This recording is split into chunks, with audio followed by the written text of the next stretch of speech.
All right. Good morning, good afternoon, good evening, and welcome. We're so glad to have you all joining us for the very first uh, Prison Yoga Project continuing education webinar. And this has been something that we've been looking forward to doing for quite a long time, and it's exciting to finally be at this milestone. And we're going to get started with our first webinar with Prison Yoga Project's founder, James Fox. James, I'm going to go ahead and read James's bio.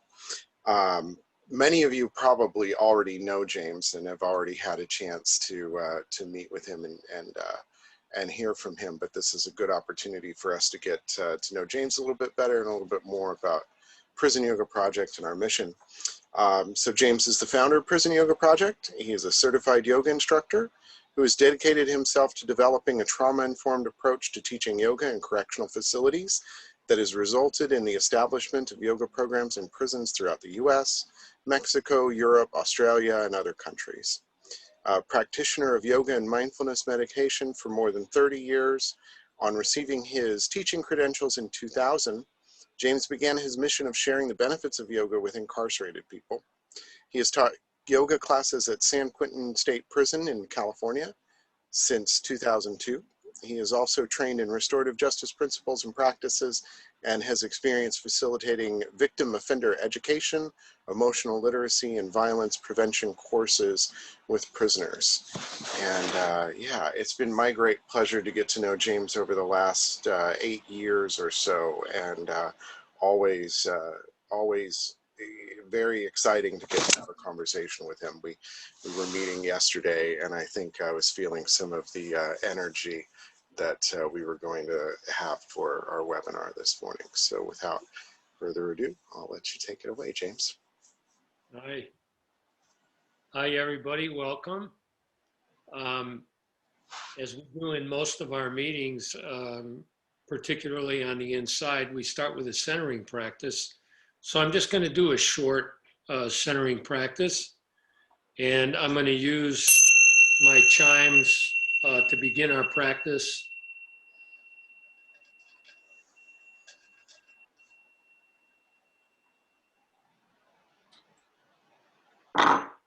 And I invite you to just take a moment and bring yourself fully into the present moment. You might just look around your surroundings for a moment. So the main part of a centering practice is to disengage from preoccupation with thoughts and thinkings and agendas and so on and so forth. And as a lot of the guys that I've taught at San Quentin have said, hit the pause button to be in the present moment and to really feel yourself in the present moment. So you might look around and just sort of check your surroundings, aware of the fact that you're here in this moment, in this environment. And then kind of pulling yourself in. So the embodiment process of pulling your awareness in, not just in your mind, thoughts and thinking, but into your body, into this body that you live in. One thing that's constant, everything changes in life, but the one thing that doesn't change is you live in this body and you have this breath until you no longer have this body and breath. So as you draw your awareness into a felt sense of your body, you might feel the felt sense of your feet, feeling of your feet, feeling of your legs, feeling of your hands, wherever they're resting,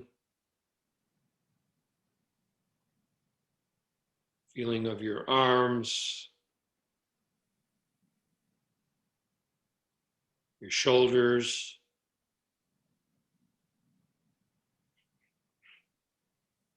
feeling your head and your neck maybe moving your head around, moving your neck around. And making any movement. So we're going to, again, I'm just going to do this very short stillness practice. So any movement that you feel that you want to make before we take a minute or two of being still, to let go of any excess energy so you can just be still, let your mind and your body be still. If it feels right to you, you can let your eyes close.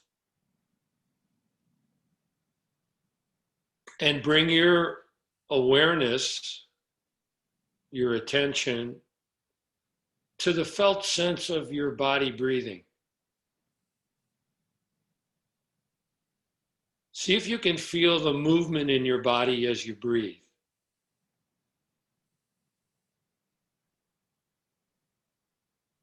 And notice where your attention goes when you do that. Where does your attention go in your body as you feel your body breathe?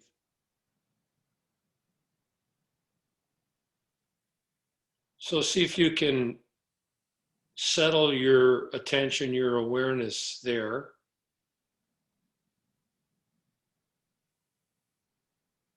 And feel the felt sense of that part of your body as you inhale and exhale. So just a natural inhale and exhale, no control of your breathing. Allow your body to breathe itself.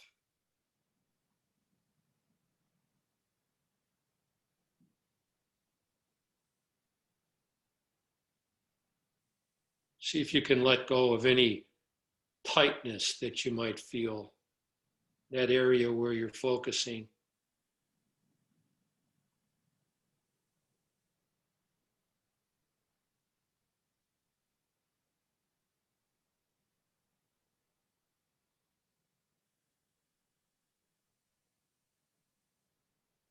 And then shift your awareness to the feeling of breathing in and out of your nose.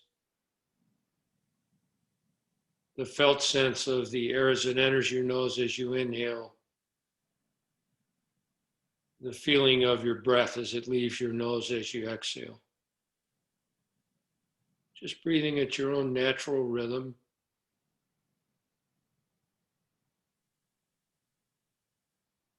Maybe you can feel the felt sense of the air as it enters your lungs as you inhale.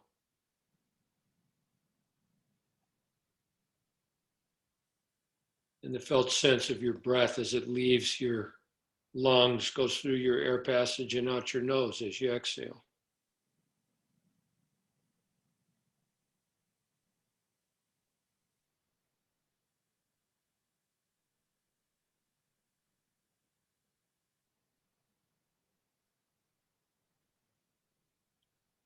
So let's take 3 more focused breaths. Inhale and exhale.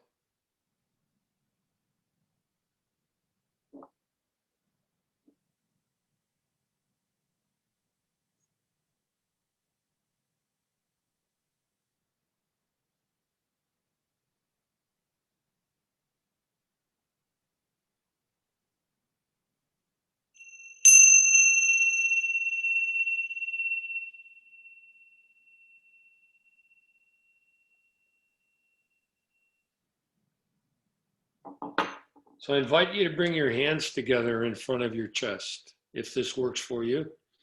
And let the knuckles of your thumbs contact your sternum so you make some contact with your heart center. And if you bow your forehead toward your fingertips, this is a universal gesture of bringing your mind and heart together. Just take a moment to acknowledge your own guiding light. And as you do that, perhaps we can acknowledge the guiding light in each of us. Namaste. Namaste.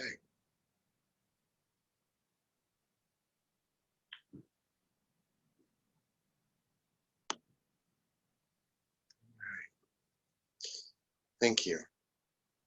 It's like a touchstone as we've been going through the virtual circles and leading those for the training, to always start with that centering practice. So it feels centering, feels grounding, feels like we're ready to start. So James, I thought we might start just by exploring a little bit of the origins of Prison Yoga Project and how it was that you got started teaching at San Quentin, and then some of the other work that you were doing there at San Quentin at the very beginning. Sure.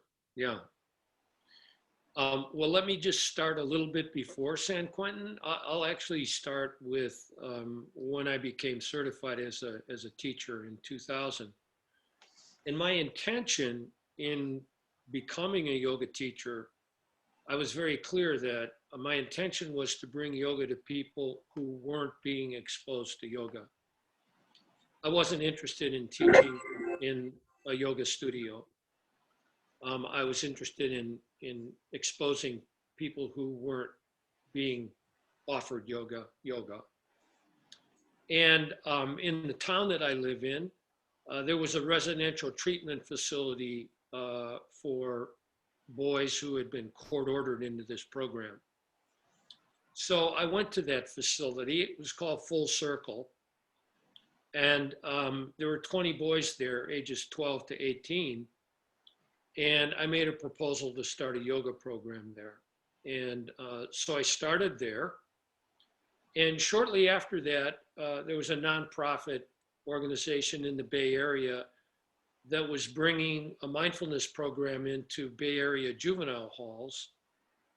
And they asked me if I would bring yoga into their program. And so shortly after starting the program at the residential treatment facility, I started going into juvenile halls and bringing yoga into juvenile halls. The most difficult work I've ever done, by the way, going into a juvenile hall and in the chaos of juvenile halls, and also dealing with adolescents and introducing yoga in that environment. And then in 2002, an organization called the Insight Prison Project was starting a rehabilitation curriculum at San Quentin. And there were 4 corner posts to their curriculum. And one of the corner posts was a mind-body integration program. And so I was asked to bring the yoga and mindfulness program in with the Insight Prison Project. So that was in 2002. And I started teaching yoga in 2002. And pretty shortly after that, I'd say within a couple of years, the Insight Prison Project had grown and had been able to raise quite a bit more money to provide the services it was providing. And so I became the program director. And back then we were running more than 20 classes a week at San Quentin. And the other 3 programs were victim offender education, violence prevention, and emotional literacy. So in addition to the yoga program. So as the program director, it was important that I became trained as a facilitator in those other programs. And so I started teaching at any given time. I was teaching one of those programs every week at the same time I was teaching a yoga program. And those programs were essentially group process programs where I would have a number of, say, 10 to 12 guys every single week for at least a year. And we would go through a curriculum, whether it was violence prevention or emotional literacy. And the experience that I had was that was really informing me about the general issues that the incarcerated people that I was working with were experiencing, and it greatly influenced my approach to teaching yoga. So I wasn't as clear at that time as I am now about the issues of trauma, but what was coming out of those group process classes were all of the histories of trauma and mental health and emotional health issues that the people in the groups had been dealing with from the time that they were youth. So developmental trauma, complex trauma, and seeing the consistency of those issues among the people who were incarcerated. I became much clearer about the approach that I wanted to use in teaching yoga.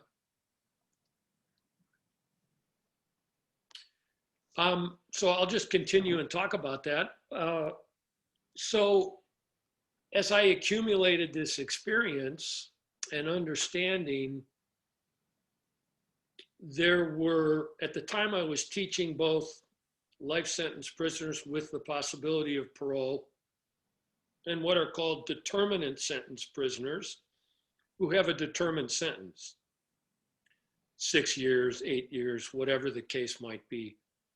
And a number of those guys were getting ready to leave, and they would come to me and say, I want to continue my yoga practice. Can you give me something? Because the odds of somebody getting out of prison and, you know, enrolling in yoga classes at a yoga studio are very little. I mean, that's a whole other issue that I won't get into.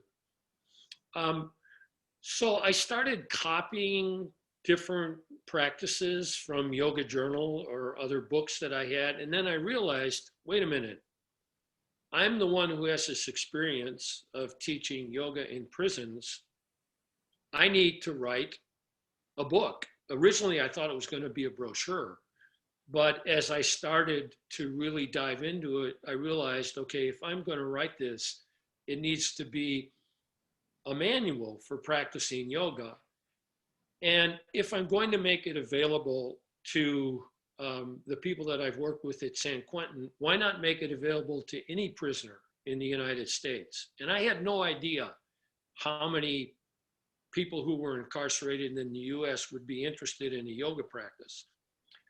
So that was the birth of the book that I wrote, Yoga, A Path for Healing and Recovery, that I wrote in 2009 after 7 years of experience of teaching yoga and also these other classes that I taught. And so the book was actually released. I wrote it in 2009. It was released in 2010. And the initial printing was 1,000 copies because we didn't know whether there was going to be that big of a response. And I partnered with the Human Kindness Foundation, which was established by Bo and Sita Lozoff. Bo wrote a book called We're All Doing Time. And if you don't have a copy of that, I urge you to get a copy of We're All Doing Time by Bo Lozoff.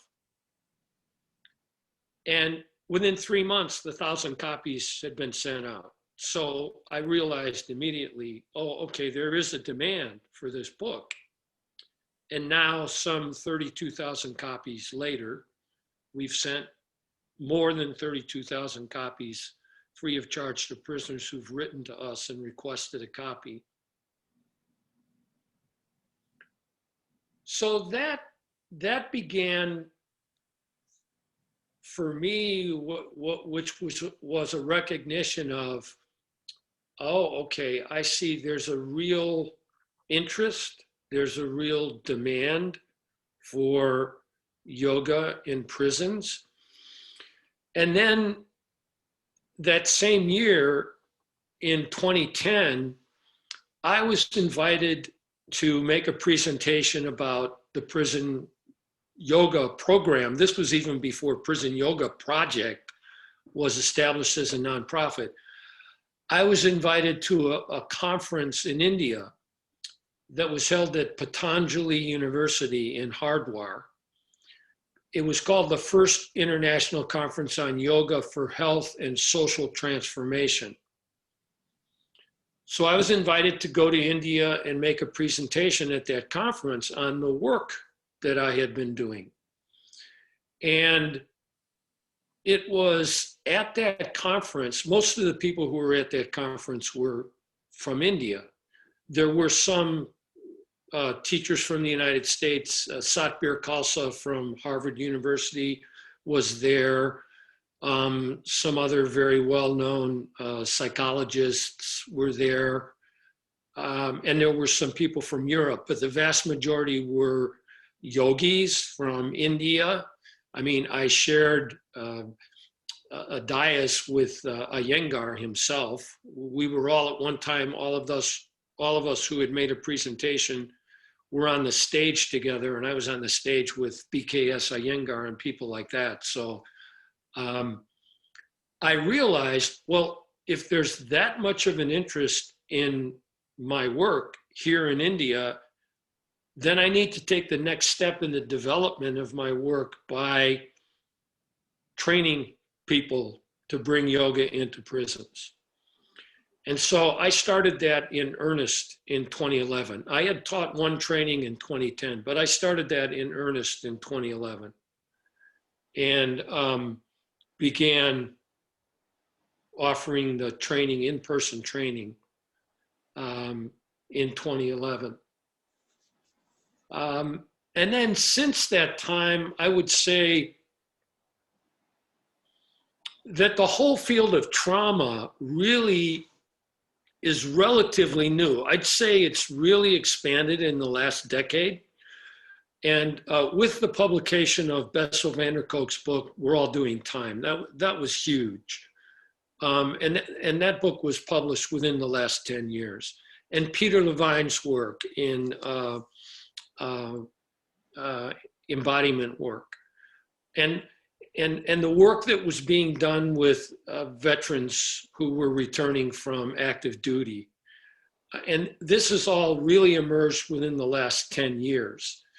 And so our work, my work, and the work of the rest of the people who are involved with the Prison Yoga Project, because it's not just me. It was me until maybe 2011, but in the last decade, it's been Bill, and it's been Shonda, and it's been Josephine. And so the Prison Yoga Project is a collective of people. I might have been the inspiration for it, but it is a collective of people. So that kind of brings us up to date. Yeah, I'm wondering, just to clarify, the book is The Body Keeps the Score. The Body Keeps the Score. Yeah, you had said We're All Doing Time. Oh, okay. All good. By the way, it was Bo Lozoff that wrote We're All Doing Time. So both of those book titles you can find there. Excellent, excellent. Right. And you know, we're going to put this up on the community website. We do have a independent bookstore where we receive a small affiliate cut, and you can purchase books without going to Amazon. So we like that too. But James, I wanted to ask, you know, so at the very outset,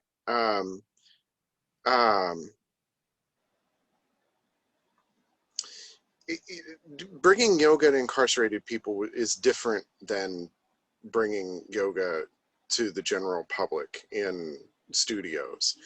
And I'm wondering if you could say a little bit about what you were learning. I mean, you mentioned trauma, but you know, and understanding the stories, you know, the experiences that these people that you were meeting who are incarcerated had in common, and the trauma that they had experienced. And I think that done, you know, when it stays true to its intention and its purpose, yoga is naturally a trauma-informed practice. So I think that there's a natural affinity there. But could you say a little bit about how what you were experiencing maybe shaped the way you went about offering yoga, and then also how what it was that the people in your classes seemed to be getting from the practice that was helping them in the rest of their work that they were doing. Well, I drew on my own experience of yoga to begin with, even my desire to do this work. And what I mean by that was my own emotional healing. And what I understand now is my own healing from my own early in life trauma that I had experienced from practicing yoga. And the physical part of yoga, particularly when I started practicing, the physical part of yoga was not difficult for me. I found it challenging and very worthwhile, but what really hooked me on yoga was the emotional benefit that I was getting from it. And the healing that I was experiencing, the internal healing that I was experiencing from it myself. So that's what I brought with me when I started teaching the youth and when I started teaching men. And particularly when I was able to listen to what the men were saying about their lives and also really understanding what they were experiencing while they were incarcerated, it was very clear to me that their nervous systems were being challenged on a consistent basis, on a constant basis. In fact, we refer to that today as trauma on simmer. At any given time, if you're living in an incarcerated environment, the chaos, the lack of safety, predictability, and control, which can stimulate issues of unresolved trauma, are there. And so that became really apparent to me. And so very early on, and that's why it was so important to bring in the mindfulness component of yoga, which you really can't from, traditional yoga, you can't separate mindfulness from traditional yoga. And it became clear to me, I need to make this yoga practice operational so that, yes, we get together and we practice once a week. But what's most important is, what do the participants take with them when they leave the yoga practice and they go back out into their lives in prison? And they're dealing with the constant triggering effects of dealing with other prisoners, fellow prisoners, dealing with staff. That happens all the time. And so the meditative aspects and the conscious breathing, the pranayama aspects of yoga became absolutely as important, if not more important, than the physical part of the practice. And I had participants who would come back the following week and say to me, I can't believe what happened. I got into an argument with this guy and I was just about ready to go for it.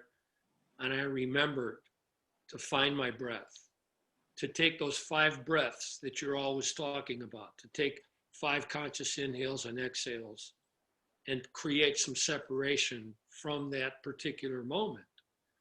So I realized, okay, yes, it's important.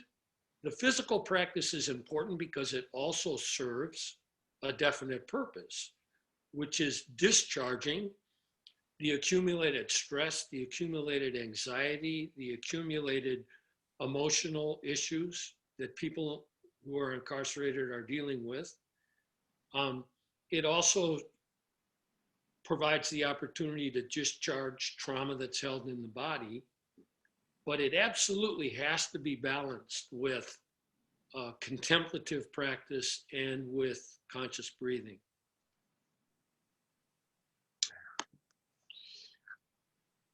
You mentioned,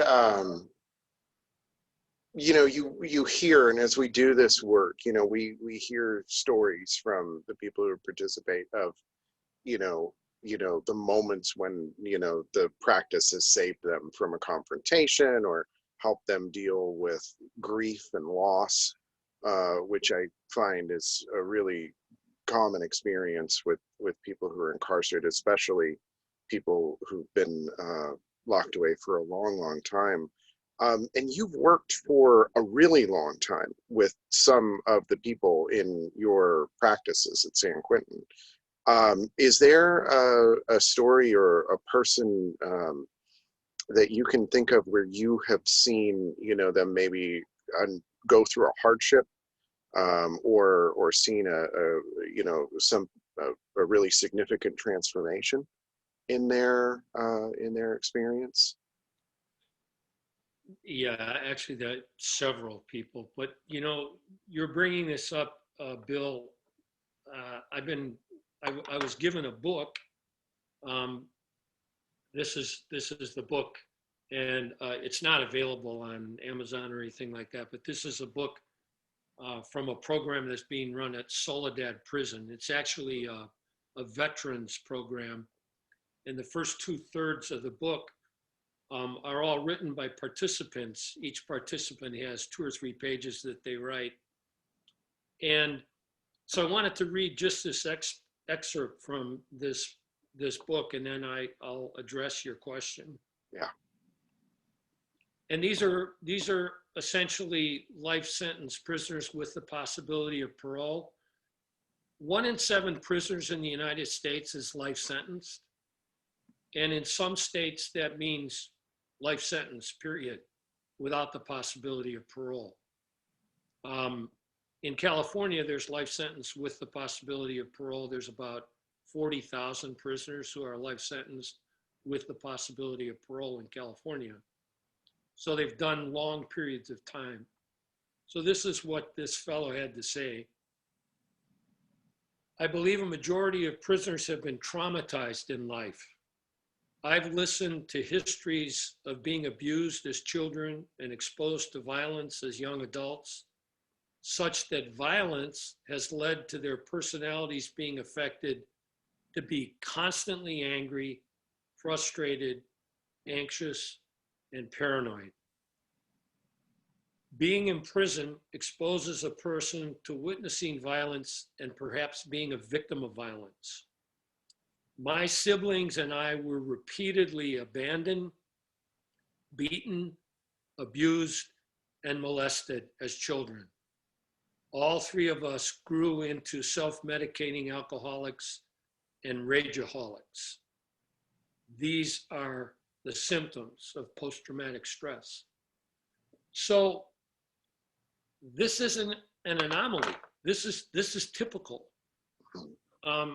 I've said this in the meetups that we've had. Most of the people that we are providing services to have hidden injuries. You don't start a yoga class and say, okay, how many of you are experiencing trauma in your life, so on and so forth. But it's the reason that we prepare the way that we prepare for teaching yoga is so that we have this understanding that those who come to class have these hidden injuries. So one person comes to mind. He was the original class that I taught for life sentence prisoners. In the beginning, it was an ongoing class. And you were in the class for as long as you wanted to be in the class. If you left the class, you left because you got transferred to another prison, you got a job change or something like that. So I had a number of participants in that class for 7, 8, 9 years. And as you were saying, Bill, a number of those guys lost loved ones while they were incarcerated and while they were going to yoga class. And they would come to the class and they would share with me on an individual basis what they were going through. The loss of a loved one, the death of a loved one. Another one that's very common is children who get into legal trouble, who get into trouble with the criminal justice system. I remember one guy coming to me and telling me that his son had been shot 5 times and actually had survived. And I could see how active it was for him. And then, of course, the guilt that a lot of those who are incarcerated feel for what's happening with their children. They're not there. The example that they set for their children. So I would just say numerous, but probably some of the biggest ones are when a life sentence prisoner with the possibility of parole goes to the parole board, and before they go to the parole board, they spend a lot of time preparing for the parole hearing. And they go to the parole board. They're hoping, of course, that they're going to be getting a release date. Their families probably more than they are. And then they're denied. And it used to be that it was very regularly that a life sentence prisoner was denied parole.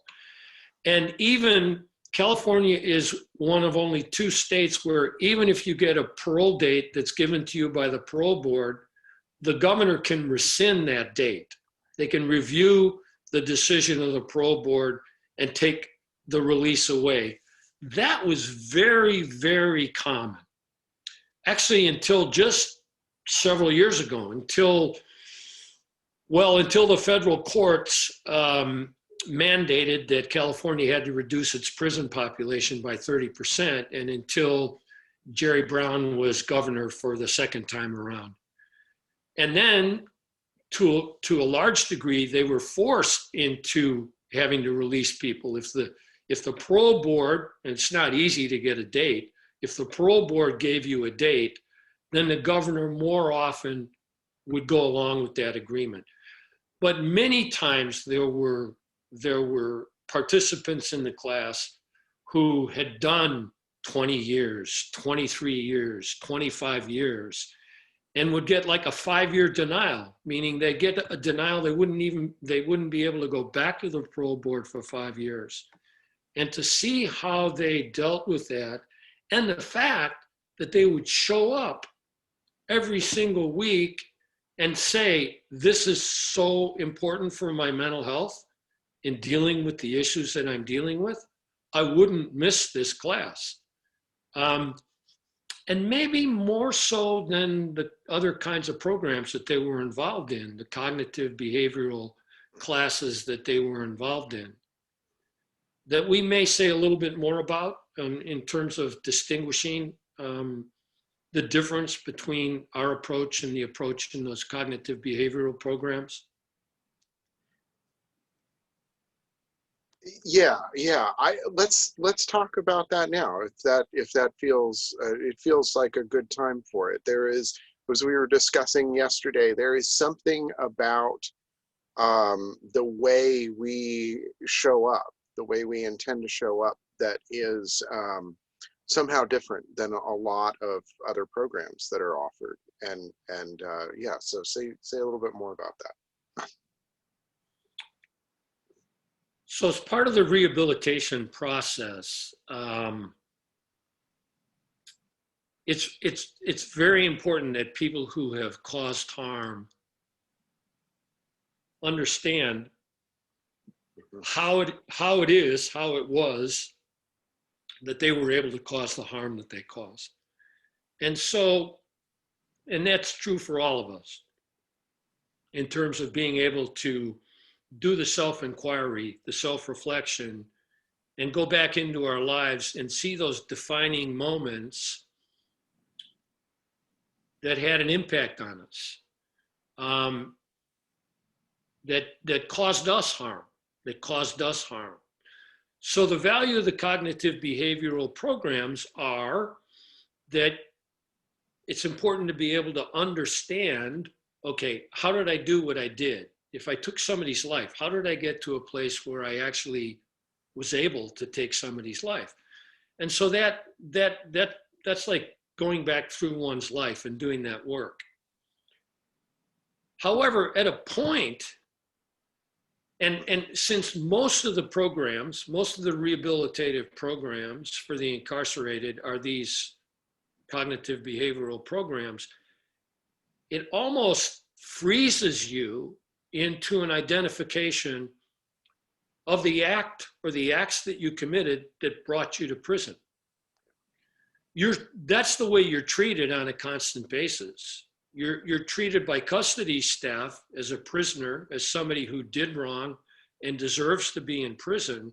So your identity is constantly connected to a crime or a harm that you committed. And then there are all these other aspects of yourself, that you're a son, or a daughter, if you're working with women prisoners. You're a sister, you're a brother, you're a father, you're a mother, you're a friend, you're all these other things that are not really focused on. And once again, going back to my own experience of the self-inquiry and the self-development of my own yoga practice, that it became my own yoga practice. And by the way, a lot of that has to do with the skill of the teacher that you're doing yoga with. But this sense of self-investigation of who I am and discovering all these different parts of myself, other than that wounded child that I might have been, but there are all these other aspects of myself. And then there's also the entire aspect of discovering what my own spirituality is all about, regardless of what my religious background might be. And this is exactly what we are offering when we're teaching in prison. We're actually offering yoga as an expression of liberation, of freedom, of self-liberation. That the yoga practice becomes one's own investigation, one's own expression of fullness. And we're not talking about what it was that you did that brought you to prison. No, we are providing skills, we are providing tools for recovery, for healing, for self-transformation.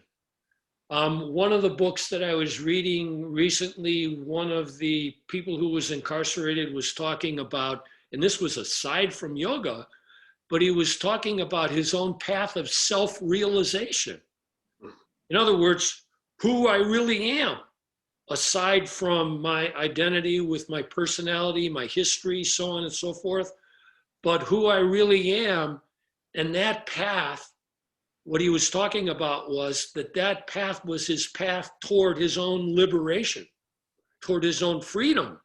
So the value of that is, regardless of whether the parole board gives you a release date, you're freeing yourself from within. You're discovering your own true essence and your own sense of freedom. And in the end, that's going to translate if you go to a parole board hearing, if you have that kind of relationship with yourself. And again, I just, one of the things that it just strikes me that this is the situation that we're all in to a certain degree. And that yoga is that path of liberation for all of us, and that when we're working in prisons and jails, it's very explicitly clarified. The identity becomes very fixed, and there are these roles that are ascribed, and so it becomes very clear to see. But it's the same process that's happening for us. And I think it's critically important that we do not approach yoga and facilitating yoga, well, this is your path toward liberation and for spirituality.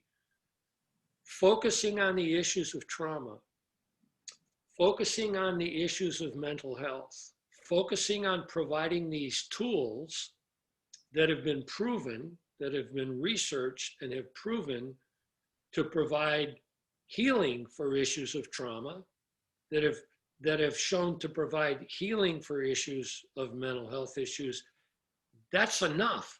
Leave the rest up to every individual for their own exploration. And it's not that we're going in there, you know, with this major banner of, well, we come in here and teach yoga for self-realization. No, that's not what we're doing. If it happens, fantastic, but it's not our goal. Yeah. Yeah. You know, you can go back to that conference I went to, Yoga for Health and Social Transformation. This coming from the origins of yoga, Patanjali University. Yeah.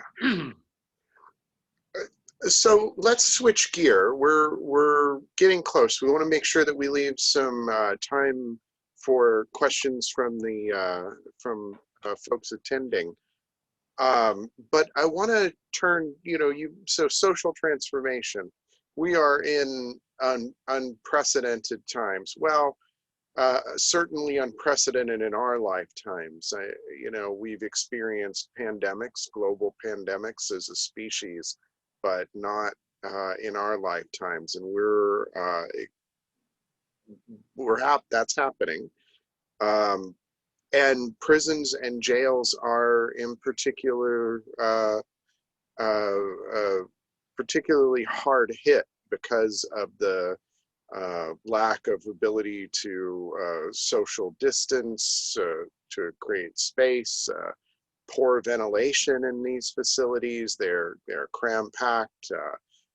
Sanitation is not adequate in a lot of cases, and we have seen when you look at the outbreaks, the top hotspots in the United States. Prisons and jails make up the vast majority. The New York Times used to include them together with all the other facilities, but now they've started to separate them out. But I was looking this morning and I noted that 5 of the top 10 outbreaks in prisons and jails are at facilities in California, with Avenal State Prison now being the largest outbreak in the United States, with more than 3,087 cases. And then it's followed by San Quentin State Prison with a total of 2,531 cases. And, we know that this happened almost overnight at San Quentin. It was a matter of about 2 months that they went from 0 cases to more than 2,400. And you've had some insight as to what that has been like for the people incarcerated there. So a number of the participants in our program at San Quentin, I've been in touch with them through letters. And I could just read, there's an excerpt that I can read from one of the participants who had written to me. And this was in the very beginning. So the end of May, there were no active cases of COVID-19 at San Quentin.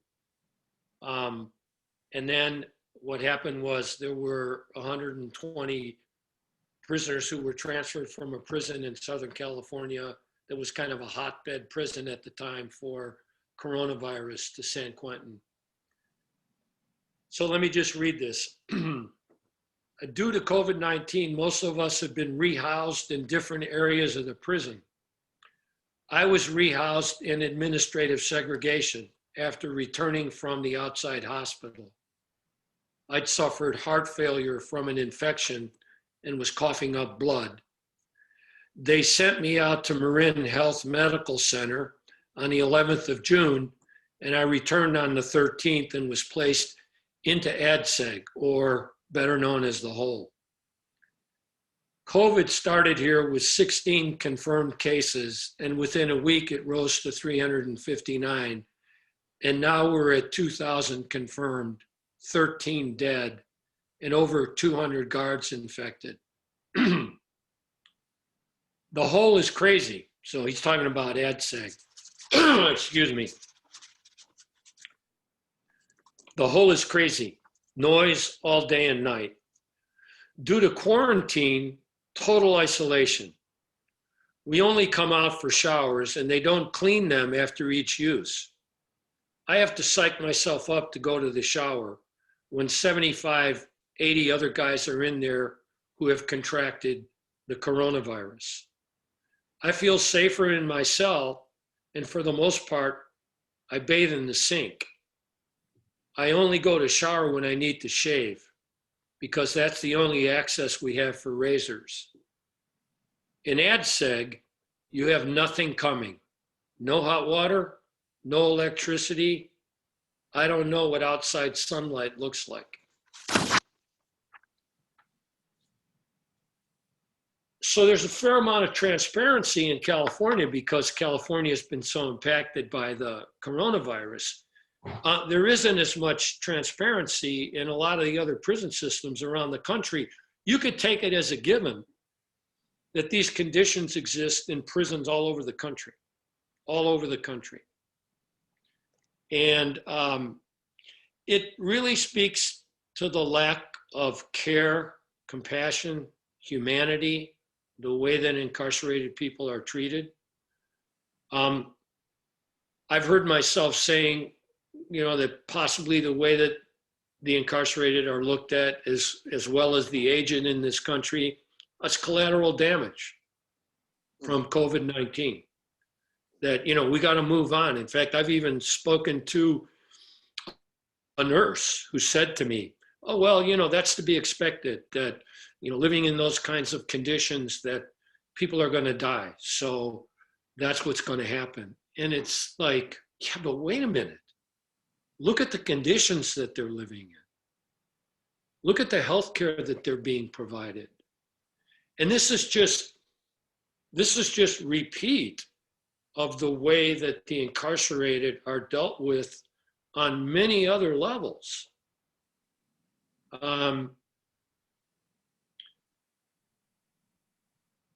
If you look at the incarcerated population, if you were to look at society as this funnel, and you have all these inequalities, all these inequities, economic inequities, social inequities, meaning different the class system in this country, social inequities, racial inequities. And if you go down to the bottom of the funnel, this is where the incarcerated population resides. So you've got all these issues that are happening in society, and then you go into the criminal justice system, and then you have incarcerated people who are at the very bottom, the receiving end of all these inequities. And that's what you come face to face with when you go into jails and prisons in the United States. Actually, when you go into jails and prisons anywhere. It's the same in Europe. It's the same in Australia. It's the same in Mexico. It's the same issue. This is where these inequities are concentrated. So I can take this a step further, and because the whole racial issue is so prominent right now, it's always been prominent, but it's been kept submerged by the dominant culture. But one of the things you can't fail to notice when you go into jails and prisons is that over half of the people who are incarcerated are people of color. So you take at least 40% are African American, and then you can add another 20 to 25% are Latinos or other people of color. And you've got 2/3 of the population are people of color. So there's no getting around the racial inequality. And once again, this is the funnel system again. These are the ills of society that come down to being concentrated in a prison environment. So how do we contribute? You could say, well, what are we doing in terms of contributing to the racial divide in this country, to the racial inequality in this country? Well, you can go back to what I said before about being able to provide some kind of context, some kind of opening for personal freedom, even inside an environment like that. It's actually a very important reason why we don't need to know about why a person is there, that the tools, the potential for healing that we are providing is intended for a person's own self-transformation and their own liberation from those issues that have kept them down, that have caused them the amount of pain and suffering that they've experienced in their lives. So, by the way, that means that our yoga classes can be a lot of fun. So here we go once again, looking at cognitive behavioral therapy. You know, you're going through a class, you're talking about, yeah, this is the trauma that I experienced as growing up. This is the kind of community that I grew up in, with all the disparities, all the pain and suffering that I experienced. This is how I became a violent person. And then let's move. Come to this program. Let's get into our bodies. Let's move. Let's learn different practices to get out of thoughts and thinking and into our bodies. And let's experience a sense of freedom within ourselves and movement. And with that can be a lot of fun. And that's what my experience has been. And I think that's been the experience. I know it's been the experience of Bill, because Bill and I talk a lot about it, but it's also been the experience of most of the instructors, most of the facilitators who work with us come back with these wonderful stories of fun that they're experiencing with the participants in their programs.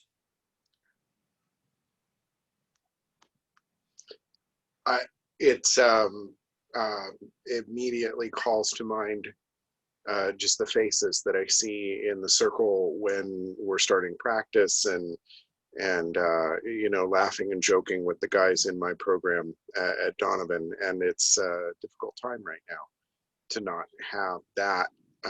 It's like not being able to go to church, not being able to connect, because this is where I experience a lot of my sense of spirituality, and that sense of being connected to something greater than myself through doing this work. I'll give you an example of this, just a short little story here. For a number of years, there were two guys in my class that were very close with one another, and both different races too, which is also wonderful. You know, you have this opportunity for pro-social interaction, and in a prison, races don't mix, but in a class, it's a different situation. Well, these guys were really close. And one guy was about 6'2", and the other guy was about 5'5". And they were practicing next to each other. And at the end of the practice, instead of doing Shavasana, I did a short Yoga Nidra practice. And when the guys came out of the Yoga Nidra practice, the guy who was the shorter guy came up, and he was kind of shaking his head, and he said, "Wow," he said, that was amazing. He said, that was really amazing. He said, "I kind of went into this dream state." And his buddy said, "What'd you mean? Did you dream you were taller?" So, and that kind of stuff, of course, happens all the time.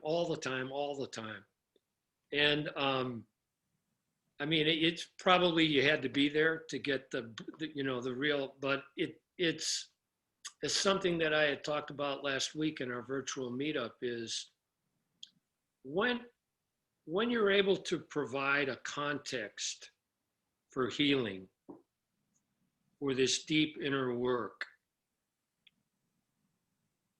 the best qualities in people come out.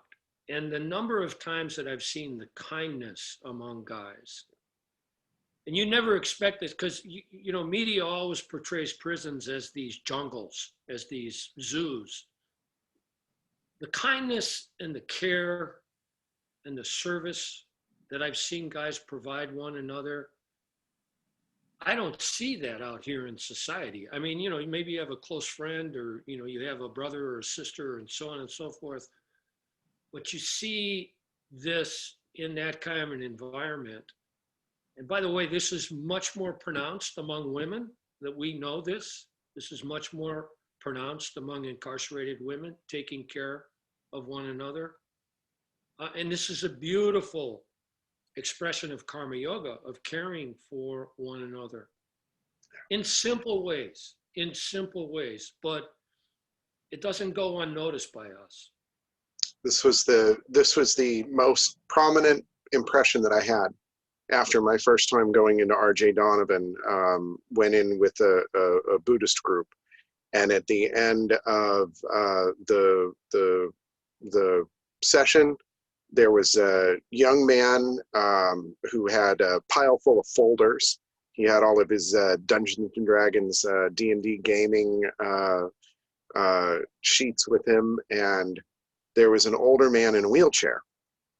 And the younger man says to the older man, "You want to lift back to your place?" And the older guy says, "Yeah." And so he puts his folders down in the guy's lap and then wheels him back out the door. And as we left after that and locked the door behind us, and I remember looking over my shoulder and watching, his name's Scott, watching Scott wheel the older guy back to his place. And this is the strongest impression that I had, was that simple act of service and that kindness that was there, and that through all the intensity and all the stress and everything that exists in prisons and jails, that is what emerges and what stood out most prominently for me. Yeah. We've got about 24 minutes left, 24 minutes to 11. I think it might be a good time to open things up for questions. Before we do that, any last thoughts, anything that you wanted to touch on that we didn't get to today?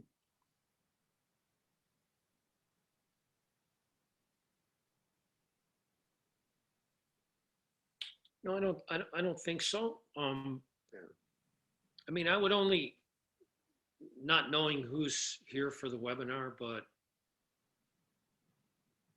I would only say that there are so many opportunities to be of service through yoga, through mindfulness, not just the incarcerated, but if you take the entire population of people who've been impacted by trauma, if you look at the funnel again, and homeless people, they're down here at the bottom of the funnel. People who have been chronically abused. There are lots of opportunities. So it doesn't necessarily have to be going in and teaching in prisons. You can find similar populations, particularly if you look around with the economic situation in the country now, the number of people that are being disenfranchised, and there are lots of opportunities to bring the healing aspects of mindfulness and yoga. So it's the only thing that comes up for me. Yeah. Yeah. Okay. We'll go ahead. If yes, all right. I was going to say, raise your hands. If you don't know how to raise a hand, Nicole is going to tell us how to raise our hands, right, Nicole? Yeah. I'm wondering though, if rather than that, if everybody could see the Q&A button at the bottom, because you can drop your questions right into that. So if Lalimar, if you could let me know if you see the Q&A box. I'll go ahead and I'm going to go ahead. If you want to ask a question via Q&A, there's the Q&A box down at the bottom. We'll also, if you are skilled with Zoom and know how to raise your hand, and then I can allow you to talk. So Lalimar, I'm going to go ahead and hit that button. Okay. Thanks for joining us this morning, Lali. Hi, how are you? Can you hear me? Yes. Yeah. Oh, how you doing? Very It's so good. nice to hear you, James. Oh, Wonderful. thank you, Um, Emma. I'm from Venezuela and I live in Bonaire, and I'm currently teacher in the current prison, a local. It's very, very brand new for the Dutch, because this is like a Dutch government on Bonaire Island. So my question is regarding what you say about the prisoners. You know, there is not, how do you provide programs after they go out of jail?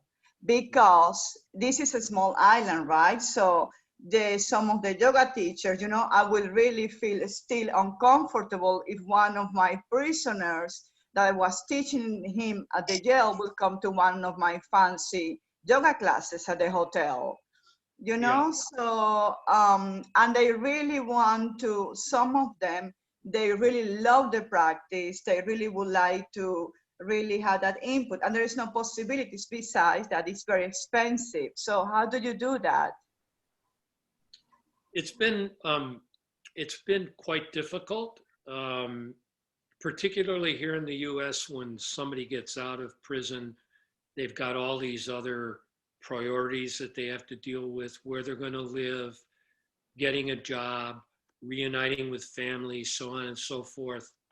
But what I have found to be most successful and most appropriate is to try to find some kind of a community site to set up a program, so that you're not asking people to come to a yoga studio, but you're finding some other kind of space, some other kind of central space.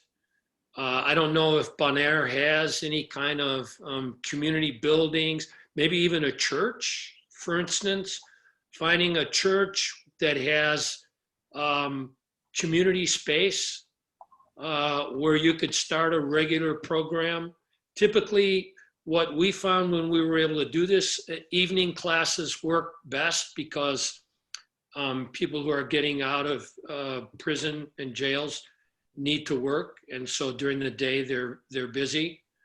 But evening classes or late afternoon classes before dinner time. But I would look for a community space, some kind of a community space, and see if you could start something that way. Does that make sense to you? And Lolly, I had you. So you can unmute yourself, I believe.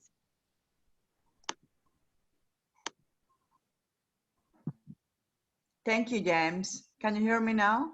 Yeah. Yeah, Yes, it makes a lot of sense. But so how will that do? Will I need to tell them before they go out of jail to contact me? Or, because that is the really tricky part, you know, I like to really keep a distance, and I don't want, well, I could say go to my website, go to my Facebook site. So how would you do that? That is the only part that I found a little bit challenging in this small community, because I'm living in an island. Yeah, well, if you can first find the community site, if you could go and find the community site, or go to a church and find the space and know, okay, you've got this possibility. Yeah. Then you could put that information out. I think the other thing is, and Bill or Nicole may know more about this, you can set up a Google phone call, a Google phone number. Is it a Google number, Bill, that you can? Yeah, a Google number that is separate from your main telephone number. So it would be a way of allowing people to contact you without them having your private phone number, and that, I believe, is free. Oh, it's interesting. I didn't know that. Thank you. Yeah. Yep. Yeah. Yeah. That way you could, provide the boundary that you needed, and then if you get a number of people who are interested and they contact you, you could let them know before they leave, if you are able to set up the community program to begin with, or at least know that there's a facility that's willing to do it. And then ask people to contact you once they get out and give them that number, and you'd find out how many people were really interested and willing to go to a class. I have found oftentimes that people might be really interested before they're released, and then they get out and they're dealing with life. Yes, Outside. yes. And now I will also say that there have been a number of people who have gotten out and have leaned on their yoga practice to support them in their re-entry into society, which some of the men that I've worked with have said has been much harder than the time they spend in prison. Because their time in prison is very regulated, it's very controlled, everything is taken care of. And then all of a sudden they're back out in society dealing with all the issues that they haven't had to deal with while they were incarcerated. So yes. There's, by the way, Lali, there's a woman who has been teaching with us in Aruba. Oh, what is her name? We can connect you with her. She's had a fair amount of experience teaching in Aruba.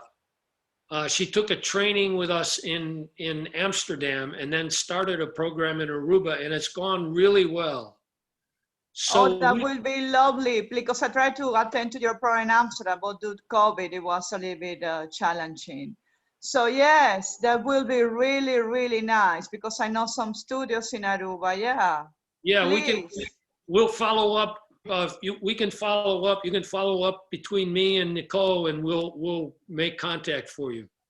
Thank you. I appreciate that. And maybe I can see you guys here in Bonaire next time. I think we would love that. Yes. Just one thought I might add.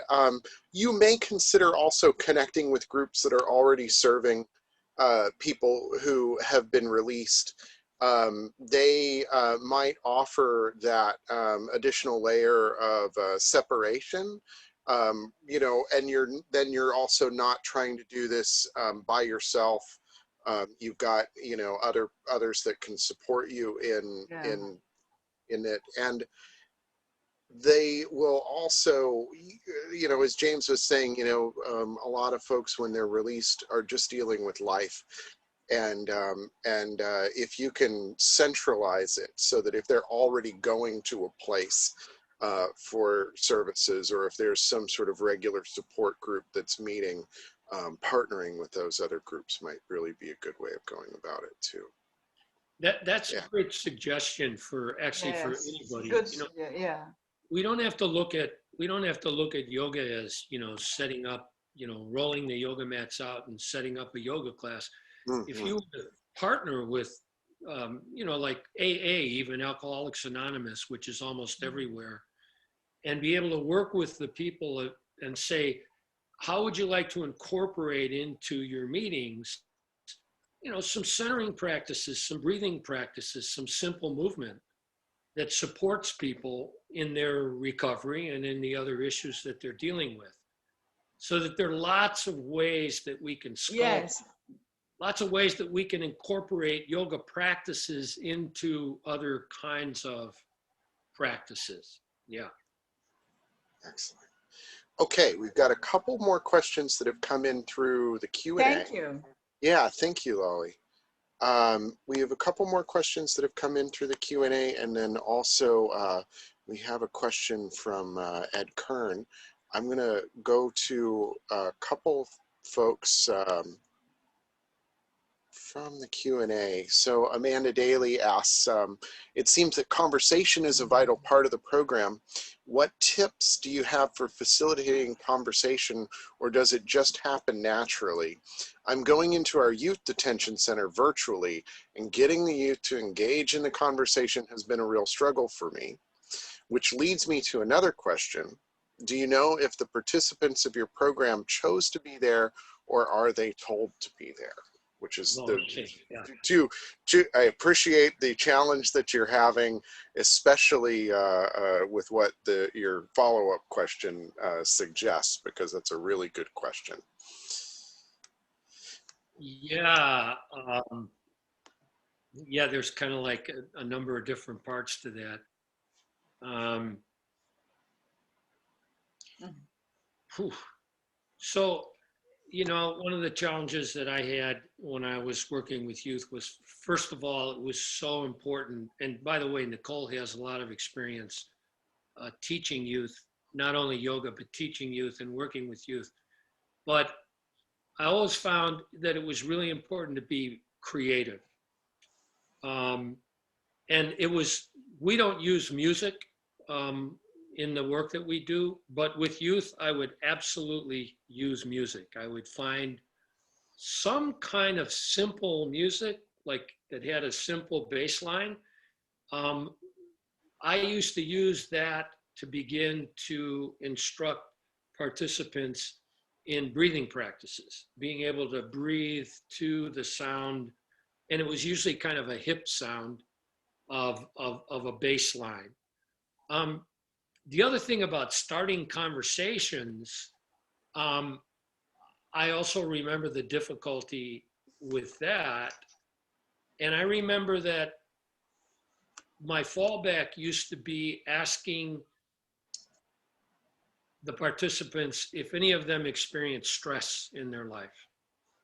And just starting with stress and asking them, or opening up the space for them to talk about the stress that they were experiencing in their life.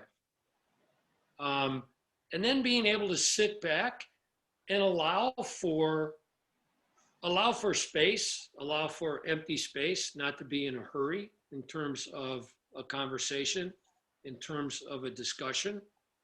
But seeing if you can find at least one topic that would open them up to talking. So as I mentioned, I found that just being able for people to talk about the stress that they were experiencing was an opening. And then it also provided the opportunity to talk about how yoga relates to stress, and how learning different practices from yoga can work with issues of stress, and with rumination, of course, not using that term, but the same thoughts, having the same thoughts over and over and over again. And again, asking people and letting them know this is a human condition. It's not just you. Human beings have this condition of thinking about the same things over and over again. I had a teacher who used to call it the top 40. The top 40 things that they thought about over and over and over again.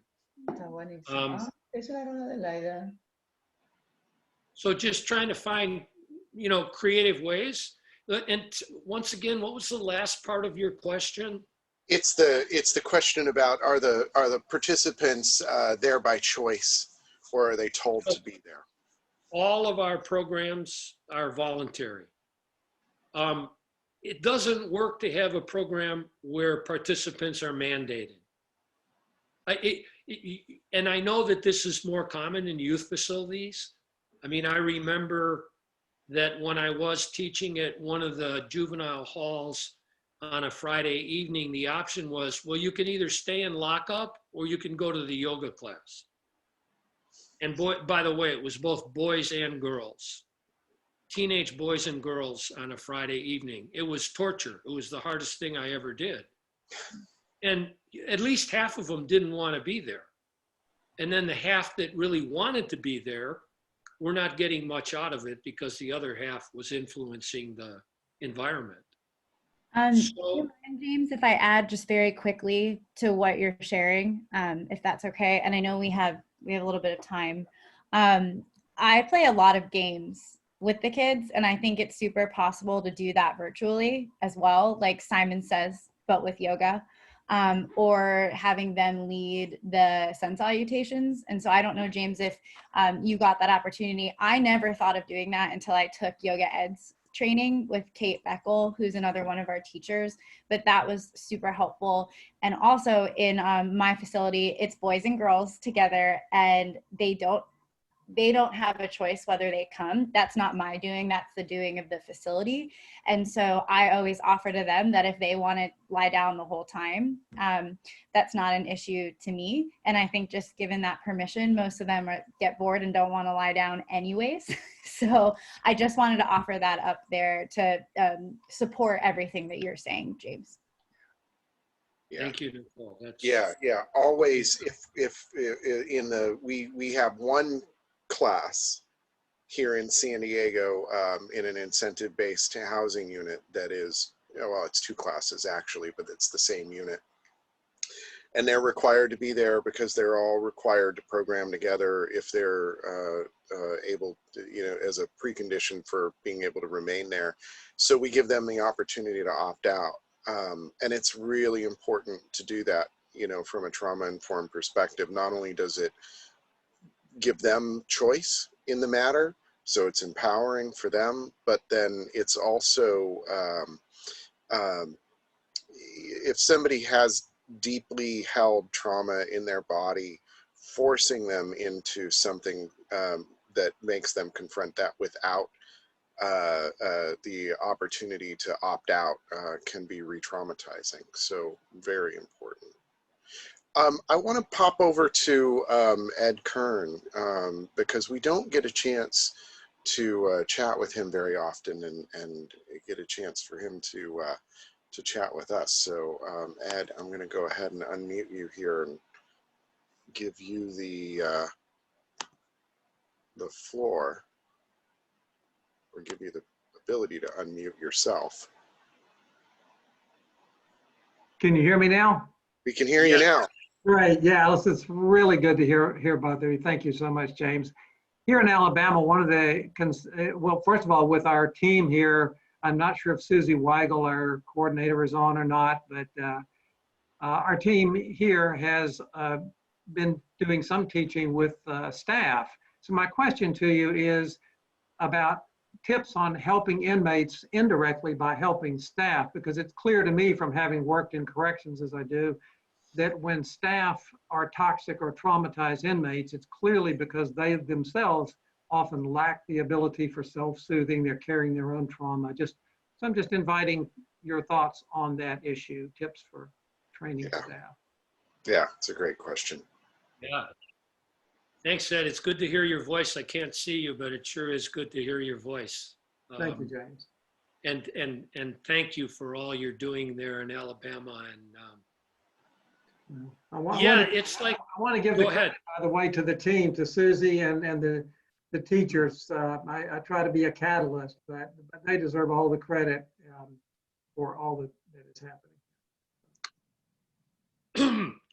So that's another frontier for us, in terms of looking to the future of the work of the Prison Yoga Project.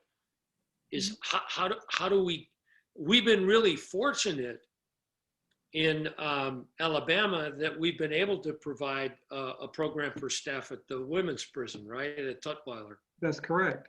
We don't often have that opportunity to be able to provide a program for staff, but it's definitely something that we're very interested in pursuing. And what we're trying to do is we're trying to collect a number of supporters who come from prison custody staff, from police departments that understand the value of yoga and mindfulness, and some of them have taken our training, and really try to come up with an approach, given the input that we have from them, as to the best way to approach other institutional settings and offer classes. It's something, I think eventually we're going to get there in California. California, it's one of those states that custody staff is so embedded in the union that it's difficult to kind of crack the union barrier. But it's today versus 18 years ago versus 15 years ago versus 10 years ago. It's pretty common for a custody staff person to say, boy, I'd really like to do some yoga. And, or even to encounter some custody staff people who are taking yoga classes on their own. Now, this was something 18, 15 years ago was I never encountered. But as yoga in the public domain has become more popular and better understood, I think there are going to be more opportunities to provide staff with programs. And I completely agree with you in terms of one of the things that we're constantly up against is if people have not been exposed to yoga in their own life, their picture of yoga, their idea of yoga is what public yoga has promoted, what the Yoga Journal has promoted. So it's essentially white women in fancy yoga clothes practicing yoga in a yoga studio. And they don't quite get, well, what's that have to do with bringing a yoga program into a prison? Again, that has changed dramatically over the years, that there's much more of an understanding in correctional facilities as to the mental health and the physical health value of yoga, just from the standpoint of providing a complementary health practice. So where the opportunity exists for us to do that, we want to take advantage of it. I think we're trying to do this in Massachusetts, and Nicole may have a better idea about that in terms of other places where we may have an opportunity to work with staff. But it is a longer term goal of ours. Well, excellent. Perhaps, you know, to the extent we here in Alabama can contribute to that and coordinate with teams in other states, we'd really like to do that. So thank you. Yeah. Thanks. Appreciate Yeah. We're also, for anybody doing this, I think it's very, very important to understand that, you know, we're not on any one side here. And a lot of times when we're going into a facility, the correctional officers or the deputies feel that we have chosen sides. Because as James was saying, many of them have, you know, had, you know, their own trauma, right? And it's really important the way that we show up and the way that we interact with the officers and the deputies, that there's not an us versus them vibe that they're getting from us. And I have seen and heard, you know, firsthand from deputies that felt that way. You know, oh great, you know, here's another do-gooder, hug a thug, come in to just another person that I'm going to have to protect. And I watched this particular deputy just transform over the course of about 2 years. And the interaction that I had with him, the yoga that I practiced with him, was walking down the hallway, you know, and being the same sort of space holding, non-judgmental, unconditional positive regard and empathetic person, you know, that I am with the participants in my classes. And I think that creates an opening for him and for all the staff that we work with to start to shift how they see us, they see how the people that we're, you know, providing practice with, how it helps impact them. So even if it's not a direct class, I think we're doing that work.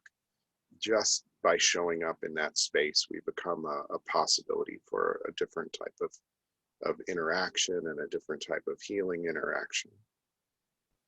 I think that's a good perspective. Thank you, Bill. One of the things that I have found is that, for example, within the Office of Health Services, within DOC where I work, it's very easy to get people to do a few breaths with me. They all know about the yoga project. And after James, I had trained with you in 2016 back in Asheville. I quickly found that just talking to inmates at the cell, you can always say, hey, let's both do a couple of breaths together. That's all you have to say, and you're doing a 20-second practice. So maybe it's that simple to do simple breath practice without calling it yoga with officers or others. That's and imagine if the officers had that tool in their kit to de-escalate situations, to de-escalate their own reaction to a potential threat that doesn't necessarily need a physical response. This is what we need to be making a part of the system. I think Bill hit it really on the head, is that it really begins with a relationship. That, as you very well know, Ed, that particularly custody staff, they're on the front lines all the time, right?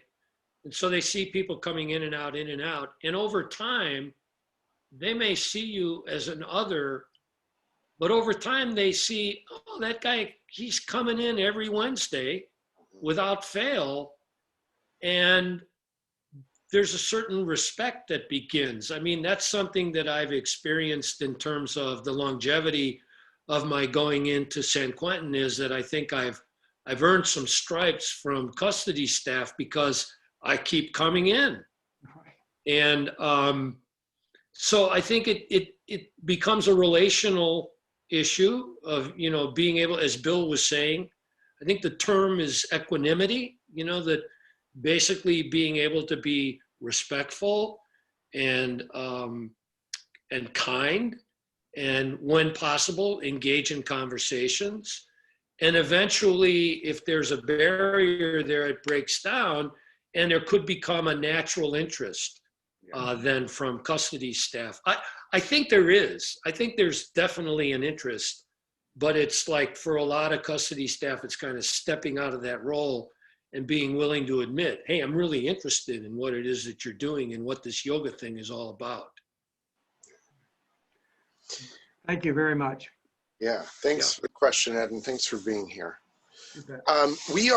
We're past time. We have some questions in the Q&A that we haven't gotten to. James, we have a meeting at 11:30. Are you willing to go for another 15 minutes or so that we Another can? 10 minutes. Another 10 minutes? Okay, let's see how many of these questions we can get through in 10 minutes. And as always, if you have to drop off, that's okay. If you had to drop off and you asked a question, you can always catch the replay, because we're going to be posting all of these webinars in a webinar archive, so that people who aren't able to attend live are able to view them as well. And let's see. So the next question from Sydney. How do you navigate boundaries of and staying in touch with students who are not in your classes anymore, especially with regard to protecting your volunteer status by not over familiarizing with the students or with the participants? And I'm assuming we're talking about staying in touch with people who've been released. Well, there's a distinction there. Are we talking about? She doesn't say, so maybe we could touch a little bit on each. Raise your hand. You might be able to clarify that with Sydney. Oh, sure. Here. Okay. Sydney? Hey, y'all. I was actually speaking in particular with folks who are still incarcerated, but I would love if you would touch on both. I think we kind of touched on a little bit with the community center recommendations. Okay. So that they were once in your program, but they're no longer in your program. Correct. Yeah. Or, COVID separations and the like, just not being able to teach to folks and not being sure where their boundary lies with letter communication and what that looks like. Well, and unfortunately, and I know we've talked about this, I think in some of our meetups, but unfortunately, the situation in terms of women yoga teachers teaching incarcerated men, there is that issue that you bring up, Sydney, of overfamiliarity, which is a big issue among prison staff, prison administration. And it's an issue that's much more strictly enforced with women yoga teachers than it is with male yoga teachers going into a male facility. I know that at San Quentin, that the community resource manager was the one who gave outside program providers permission to get in touch with participants. So one of the things that we did was we created a letter to all of our program participants that were signed by all of the facilitators of classes and sent that letter in. This was early on, probably beginning of April, just basically telling them, assuring them that they were in our thoughts and in our prayers and that we were thinking of them and we were praying for their safety and for their well-being. And that elicited a lot of responses. I mean, letters came back to our prison yoga project post office, you know, just gratitude for being thought of. And then I've been able to maintain contact with a number of the participants, back and forth with letters, not very often, maybe once a month.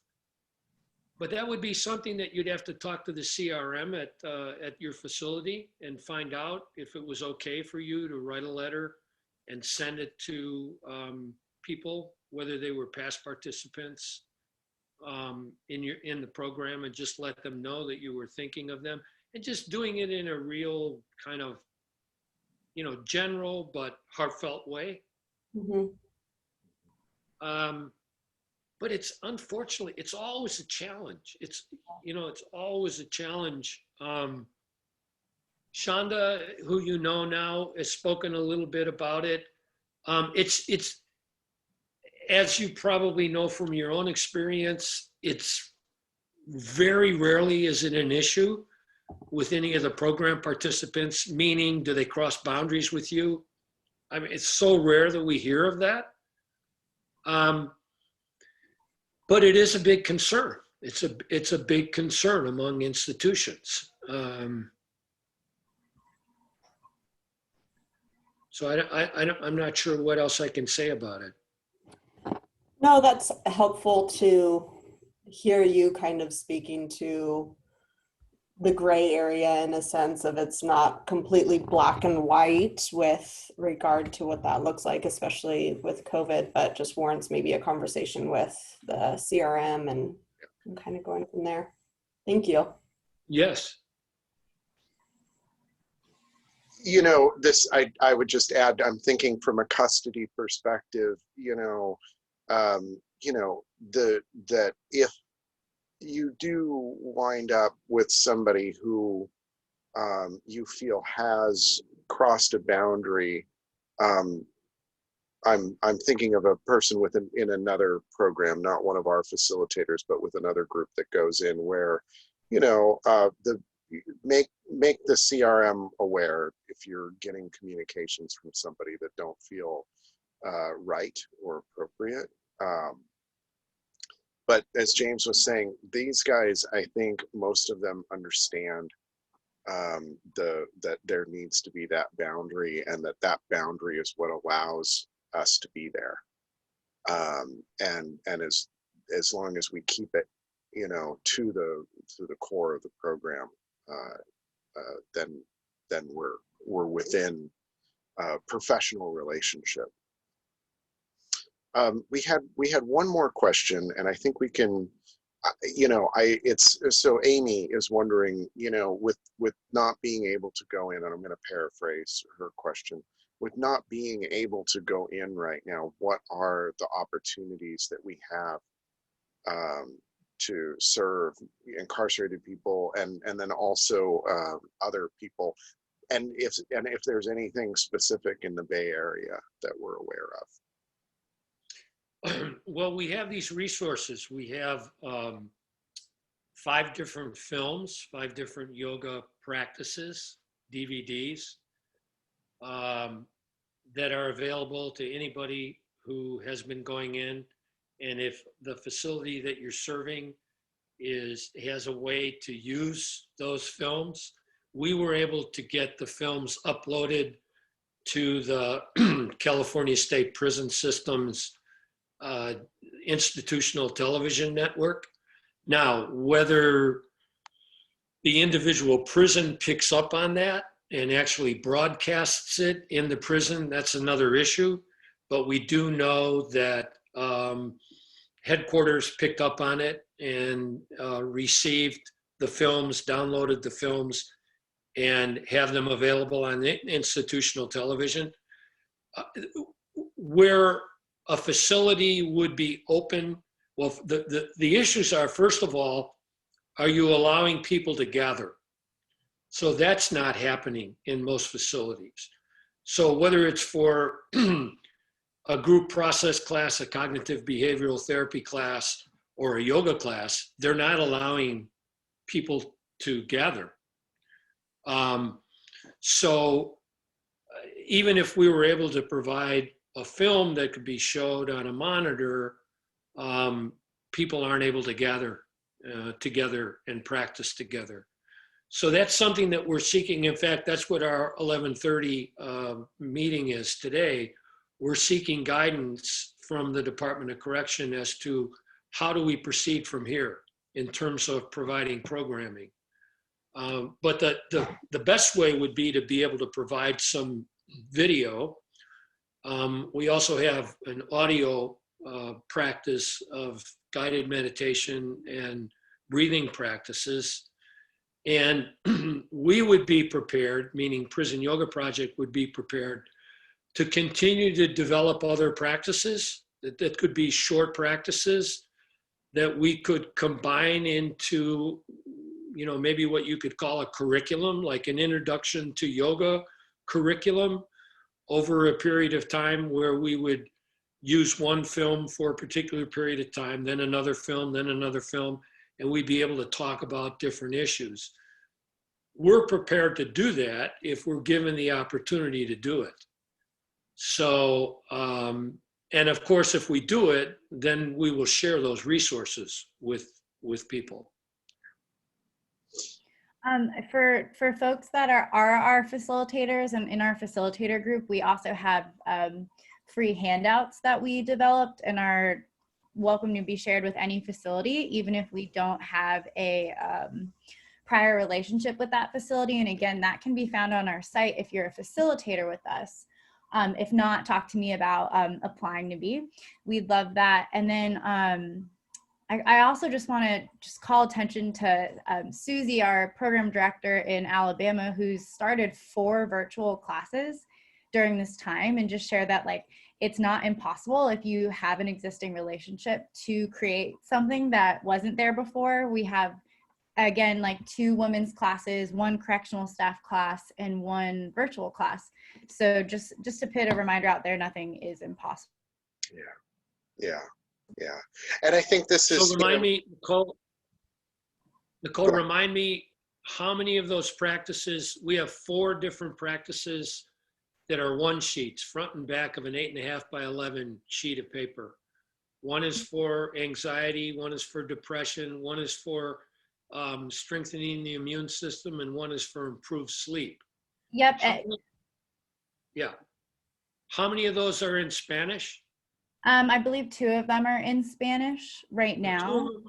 2 of them are in Spanish. So for Lali or any other Spanish-speaking person who might be on this webinar, And the other thing is that for anybody who's in a Spanish-speaking program, we could also connect you with Luisa Perez, who's our program director in Mexico, who has resources in Spanish there that she could share with you. So that's just another resource that we have. Excellent. Well, folks, we are at time, and we're gonna give ourselves a little break in between meetings here this morning. But thank you all so much for joining us, and it's good to feel your energy there.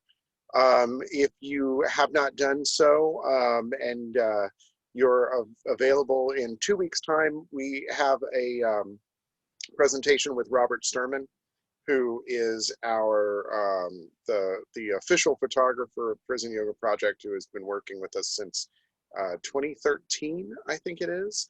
And Robert travels the world photographing people, you know, from all walks of life, veterans, correctional officers, firefighters, police officers, fascinating array of folks, and his photographs are beautiful. He's going to talk about not just his work with the Prison Yoga Project, but what it means to him to get to see what yoga brings out in people across all walks of life. And very moving presentation. It'll be a very beautiful presentation too, I'm sure. So 2 weeks time, you can find the RSVP on the calendar for that. But thank you again for joining us this morning. Thank you, everybody. Be well.